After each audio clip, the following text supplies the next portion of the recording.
Michael, there's a papa rat humping the shit out of this mama rat. No, he's straight pile driving her. Now, how is that information gonna help me do my job? They fuck just like us.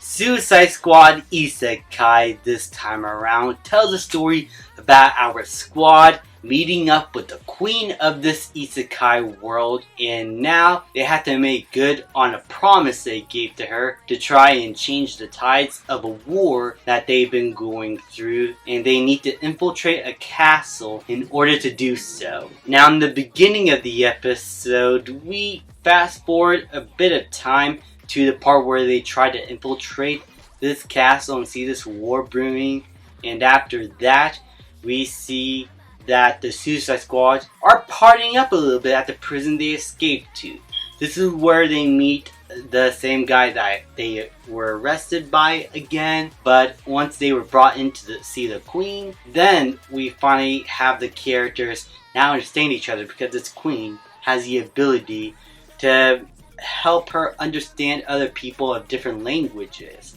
So with this and Rick Flag trying to tell the truth about what's really been happening, we discovered that he was leading another Suicide Squad group, which is why we saw glimpses of Katana, of Ratcatcher, of Enchantress, and a couple of other villains from Gotham that I'm very interested to see. And I cannot wait to see what their powers are like. We saw glimpses of Katana, especially with her fight with Harley Quinn. So I am really excited to see what these characters have in store.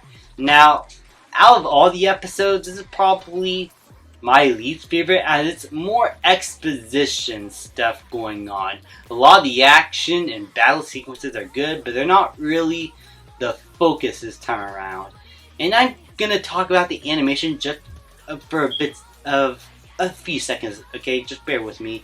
The animation is still really good, but there are times, especially in the previous episode, where it can look a bit unfinished, I say. I don't know if it's a stylistic choice, but there are the few seconds and shots where the animation doesn't look as detailed or polished as I think it should have been. And in the previous episode with the guards, they used the same model for the guards. I don't know if it's a budget thing, but it doesn't really ruin the whole show. But I hope that this is not a thing that happens throughout the entirety of the show. The first episode looked absolutely beautiful, but these next two afterwards, while still looking really good, don't get me wrong, have a few issues here and there. I just hope that the animation doesn't get worse as the show goes on.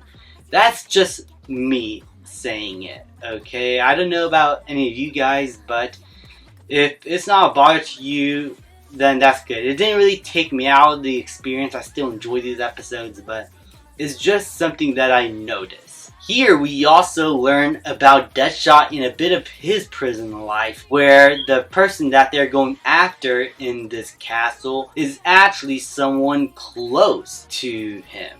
During prison, he was friends with Ratcatcher, or at least he thought he was friends. He was accidentally being a douchebag. He tries to be like a friend in this flashback, which I found very hilarious, where he is calling him names even though he's trying to defend him from these other prison mates. He is interrupting him in the toilet and calling him mean stuff when he thinks that he is trying to compliment him. He is sending him rat porn instead of regular porn. It is a weird flashback and way of thinking, hey, this guy was my best friend. I gave him rat porn as a present during prison, okay? We're good pals, you know.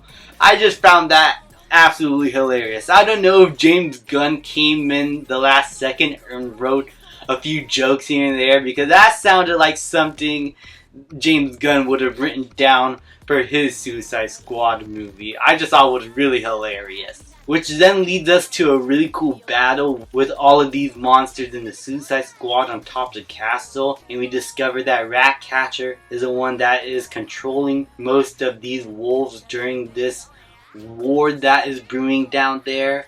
And I think the way they utilize his powers is pretty awesome. Though I wish we could have explored more of it. Again, this is not a problem.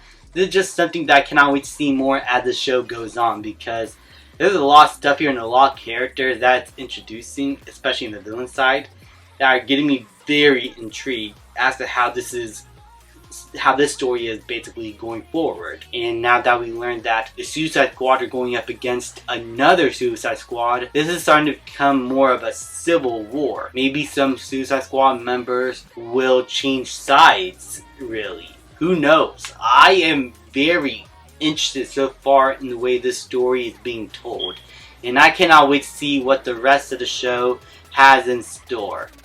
Thank you guys so much for watching. Please leave a like, subscribe, comment, and I'll see you guys next time.